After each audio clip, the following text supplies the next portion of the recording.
With Jiri, it's the same as Tony Ferguson. It's cute when you have somebody doing some slam poetry on the microphone, but it's not so cute when your spouse is calling the authorities because you're hearing voices in the wall. And that's where Jiri's at right now. Strike first, strike hard, no mercy. That's what Jiri Prochazka should have been living by the other night at UFC 327. He should have been, at least under these circumstances, within the confines of being a professional MMA fighter, he should have been conducting himself like a Cobra Kai student. Because in 2026, that is basically the equivalent of a Cobra Kai student signing the contract, being a UFC fighter. You know, applying this stuff when it's not really necessary. Applying this stuff as a form of achieving fame and fortune, that's the way of a Cobra Kai student. Instead, he was acting kind of like a Miyagi-Do student, where it's all about the warrior spirit, the samurai spirit, true, pure self-defense, only using your tools if you absolutely have to, if you've been forced into a corner and you have no other options, after you've already exhausted all other forms of de-escalation, then I guess you have to defend yourself. That's what he was acting like, when he should have been sweeping the leg, whether literally or metaphorical, and in this case, both, frankly. But what Miyagi-Do teaches, and Mr. Miyagi said this himself, he said, bouts? You asking me about bouts? He came at him like Allen Iverson. You talking about bouts? You talking about bouts? He said bouts. The only thing that they're good for is holding up your dickies. That's the only thing that they're good for. Just holding up your pants. And that, whether subconscious or not, or unconscious or not, that's what Jiri was approaching this situation with. And I want to say something right now, because I feel like I've spoke on this a couple different times without fully flushing it out. And I want to be fair to everybody involved, especially myself. So I want to make this as clear as possible. I do believe that he initially showed a type of mercy. And to give full credit, I was kind of flushing this out in the middle of my conversation with Moss from the popular Moss and Jesse show, which you should go check out. We did a new upload this week. And I was like, okay, you know what? I do concede that there was an initial showing of, oh, shoot, which I think tends to be a natural human reaction. You see something happen to somebody and you're like, oh, he reacted to it as most people would. And then in those early moments, it seemed as though he was offering, okay, let's fight this way. He's pointing to the ground Max Holiday style and saying, let's use these tools, which I have to admit, I don't believe is entirely genuine. And I already said this in another video, so I don't want to spend too long on it. I think he was fully aware of the tools of Carlos Ulberg and felt like they were diminished in this kind of fighting style. And therefore, he was acting kind of like an opportunist and not really showing genuine, authentic mercy. But I do think there was that initial, and you could see him visually reacting to it. But what I think it turned into, and I have to thank the person, and you know what? I think I remember I want to give them the credit here. I think I remember their name off the top of my beanie, but I want to make sure and shout them out. Yes, their username is Loyalty in This Business. Loyalty in This Business. And they kind of they carved it out for me. And I was like, you know what? That's true as well. They said he wasn't showing mercy for the sake of being merciful. He didn't want the backlash of becoming a champ, beating an injured opponent, kind of like Van did to Pantoja. And I went, oh, snap. I don't think I articulated that to myself. All the time that I've been thinking about this ever since Saturday night, I didn't quite put it that way. And I thought, I'm glad that I saw that comment, because I think it moved in phases. I think there was the initial, like Peter Griffin, like vivaciously, like through someone else. I think it was like a empathetic type of Peter Griffin. I think Jiri saw his leg and he was,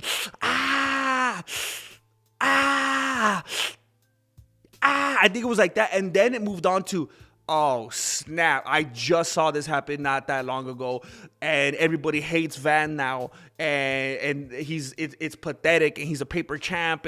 Now Van's hurt. And they're calling it instant karma's going to get you. It's going to knock you right in the wherever he got injured. And I can't remember. And I wish I had wrote it down because then I would have. It's not important right now.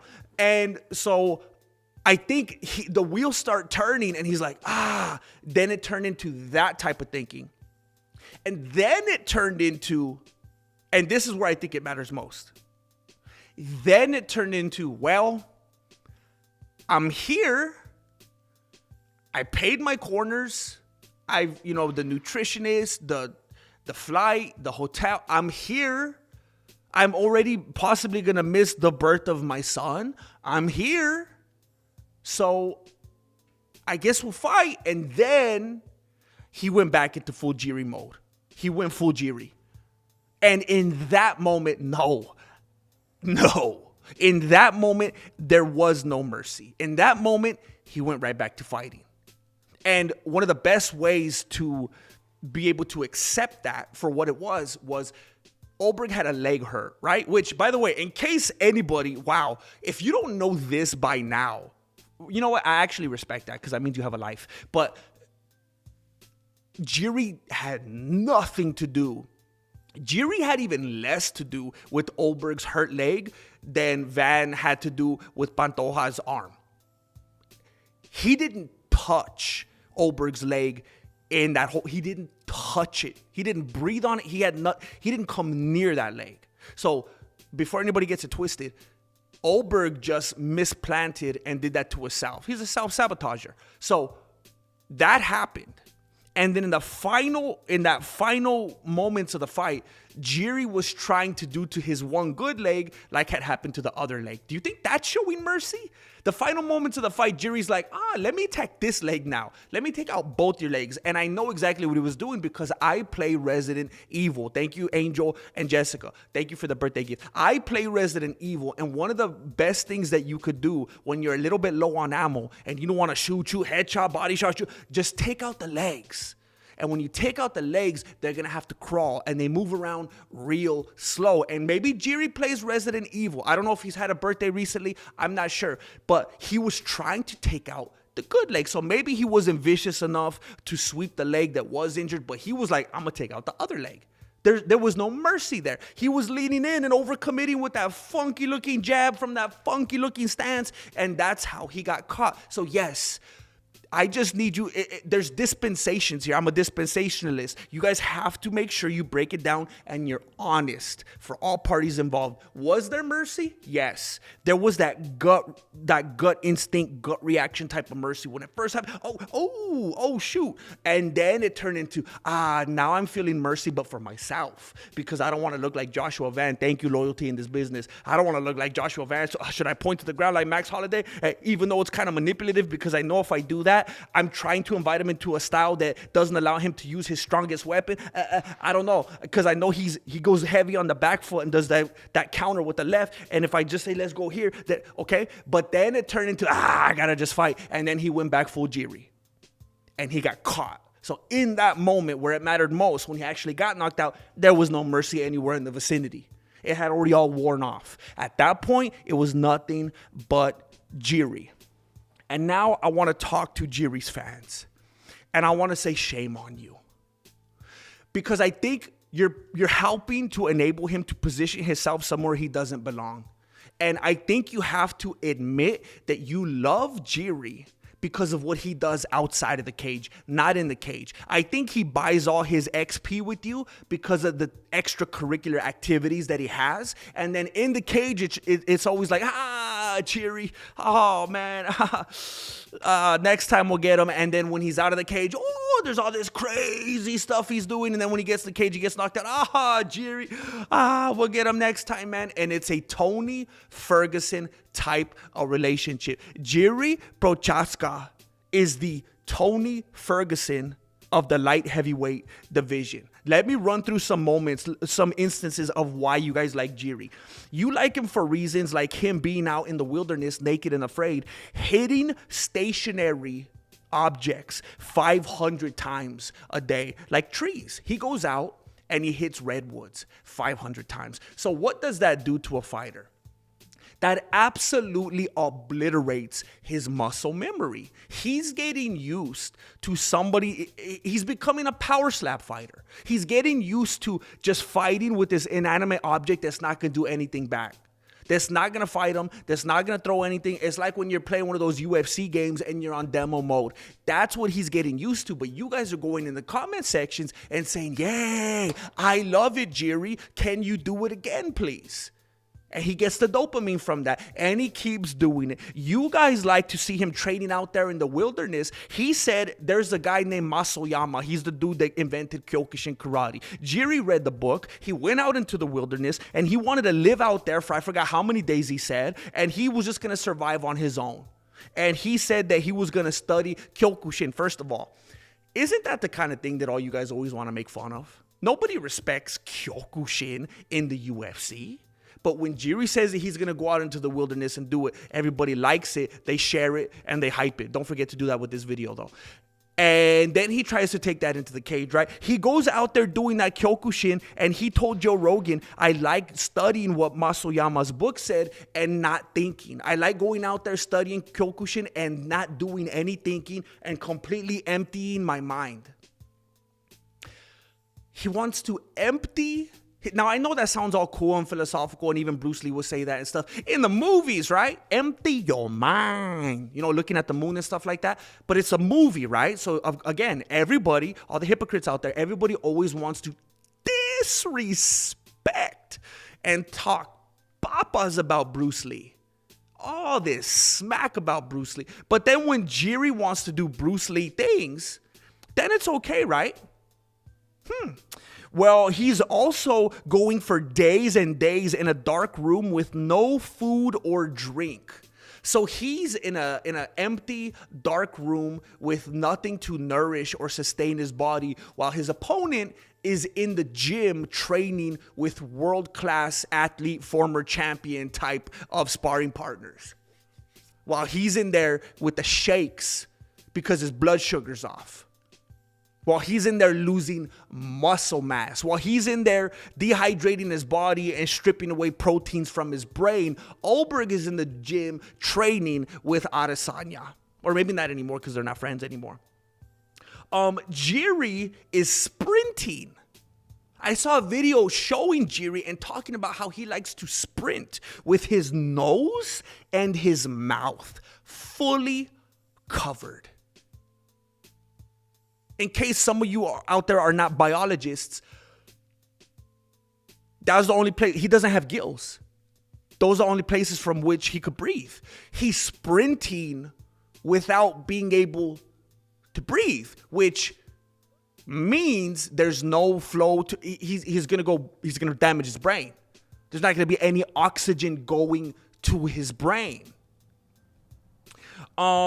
He likes to beat himself with nettles, which I didn't know what nettles were, but apparently there's these kind of plants that have all these real super spiky things that feels like there's a million thorns in your body tearing up your flesh, and he thinks that that's good for his immune system. Well, you know, bro, you could just take like some lysine pills from CVS instead of beating down your body and giving yourself unnecessary scar tissue Nate Diaz style. He likes to eat the birthday candles off of his cupcakes.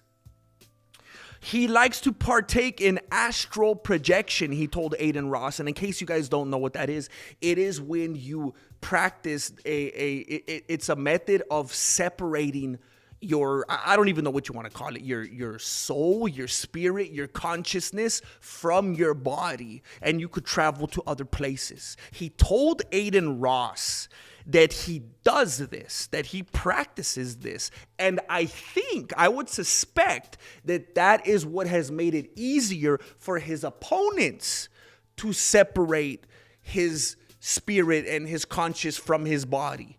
I think him doing it himself, him separating his consciousness from his own body voluntarily, has made it more possible and accessible for his opponents to do the very same thing to him. It's kind of like when you get knocked out and then all of a sudden your body's like, I'm done. I know when the button's there and I'm done. I'm checking out and I'm trying to save you. Just like what the nerve endings do when you feel pain, they're trying to protect you. I think that his body is like, oh, we're going astral projection mode, boop, and he's gone and he's somewhere else. So Carlos Ulberg hits him, boom, Jiri's in China. He went to his happy place, Happy Gilmore style. And then he says that he's out there participating. He's out there smoking and drinking that. Apparently they have it in liquid form. He's partaking of that Hayabusa out in the woods. And he has a trip sitter just like Conor McGregor. When he went to Mexico and he was tripping and he said, I found, praise the Lord. And he did all that. That is what Jiri says that he's doing. Now, when Conor did it, everybody made fun of him. He's a weirdo. This is pathetic. What are you doing? You're a drug addict. You're crazy. You're going to fry your brain. But when Jiri does it, it's cool. Oh my gosh, he's a warrior. He's an anime dude.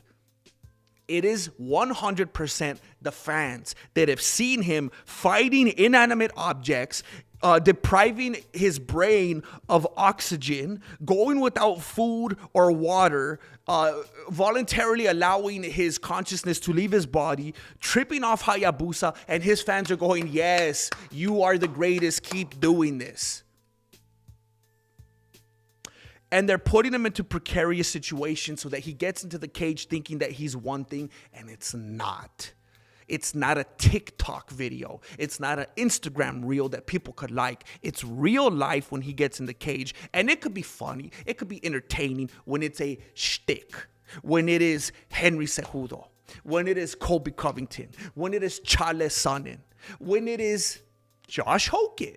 But here's the difference when it comes to somebody like Jiri Prochazka. With Jiri, it's the same as Tony Ferguson.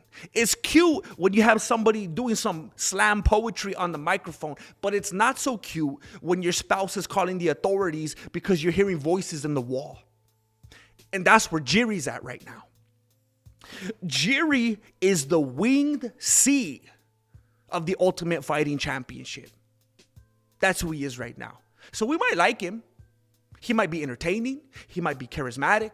He might be lovable. There may be endearing qualities about him, but we're pushing him to be in a situation where he's not going to thrive.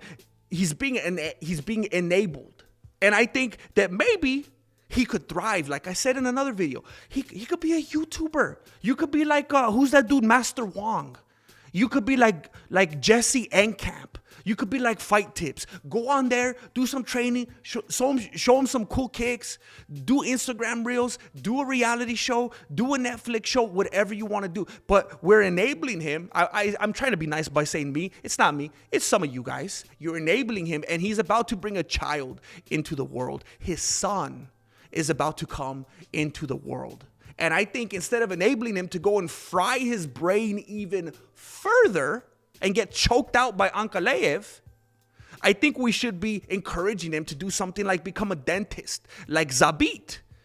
If we really care about him, that is the most samurai thing that he could do right now.